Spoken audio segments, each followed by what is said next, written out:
In the documentary The Inquisitor in 1972, Congresswoman Barbara Jordan became the first Southern black woman to join Congress, one of many firsts in her career as a trailblazing political leader. Looking at her life both in and out of the limelight, this insightful documentary explores how her voice still resonates today.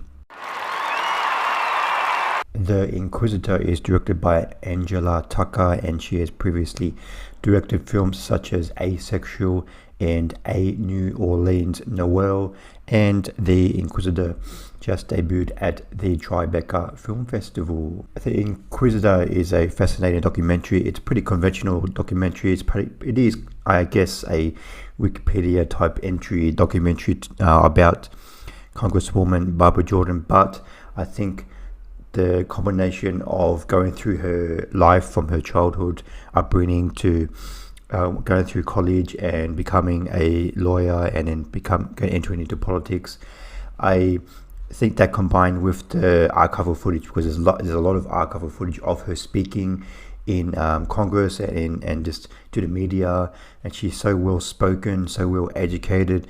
You can't help just be transfixed by her words when she's talking. That this documentary, you can overlook the flaws, you can overlook the conventional narrative structure of this film because of how compelling the archival footage of Barbara Jordan is. The film really explores how much up against Barbara Jordan was when she was, especially when she was younger. When she was younger, she grew up in a mostly black neighborhood, and when she entered into college, she went to Boston University, and there's 200 people in her class, and because she wanted to become a lawyer, and there's only 3 black women in those black people in those 200 people. So but she still managed to make a lot of friends in college. And then when she became a lawyer, she had to start her own lawyer firm from her home. She had an office in her living room. And then she was encouraged to enter politics.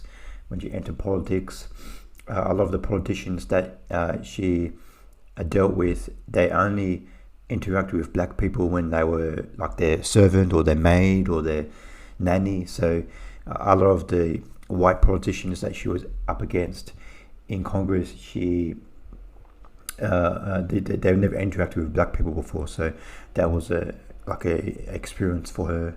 And she wasn't really just advocating for black people. She was advocating for women. She was advocating for Hispanic people, or anybody in her district. She was more concentrated on helping her district and making sure her district was looked after than moving forward the black movement in the 60s and 70s. So she was up against other black politicians as well, because they didn't think that she was doing enough for the black people at the time. She was basically just looking after her district, and she was very full with her time doing that. So, and this film shows also that she couldn't really show who she was. She was a lesbian in her private life, and she had a long relationship with someone, and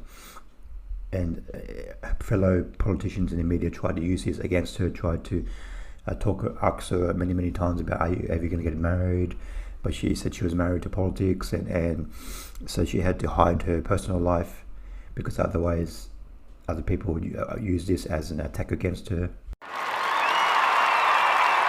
I give The Inquisitor 3.5 stars out of 5. This is a very conventional documentary, but I think the archival footage of Barbara Jordan is so powerful, and the words, you can't help but be transfixed by her words. So the archival footage is so powerful in this film that it makes this film worth watching just for that. And you get really an insight into her life and how difficult it must have been for her. And she's such an intelligent, well-spoken woman. It's so inspiring to see her speak, and it must be inspiring for young black people even now when they see her speak. So I definitely recommend checking out this film, The Inquisitor. Thanks for watching. What did you think of The Inquisitor? Please comment below what you thought of the film. See you next time. Bye.